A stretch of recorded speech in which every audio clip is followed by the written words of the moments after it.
আচ্ছা, সমবেগ কখন হবে? সমবেগ তখনই হবে যখন সময়ের সাথে সাথে বেগের পরিবর্তনটা সমানভাবে হবে, অর্থাৎ সময়ের সাথে সাথে বেগটা সমানভাবে বাড়বে, সম হবে, তখন সেটা কি সমবেগ। যেমন 1 সেকেন্ডে তুমি বেগ মাপলে 2 মিটার/সেকেন্ড, 2 সেকেন্ড পরও দেখলে 2 মিটার/সেকেন্ড, 3 সেকেন্ড পরও দেখলে 2 মিটার/সেকেন্ড। এভাবে যদি সময়ের সাথে সাথে বেগের পরিবর্তনটা সমান হয় তাহলে সেটাই কি সমবেগ। শূন্যবেগ কি? শূন্যবেগ হচ্ছে সময়ের সাথে সাথে যদি বেগের পরিবর্তন না হয়, অর্থাৎ সরণই না হয়, সময়ের সাথে সাথে যদি সরণই না হয় তাহলে কি বেগ? ওটা শূন্যবেগ। কি বেগ? শূন্যবেগ।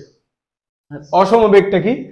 অসমবেগ ধরে নাও প্রথম সেকেন্ডে গেল 2 মিটার, দ্বিতীয় সেকেন্ডে গেল 10 মিটার, তৃতীয় সেকেন্ডে গেল 30 মিটার, এইভাবে অসমভাবে বাড়তেছে বেগটা, সরণটা অসমভাবে বাড়তেছে, এটা হবে আমার অসমবেগ।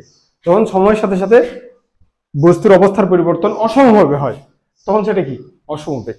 তো পরীক্ষায় এই 3টা থেকে গ্রাফ আসে।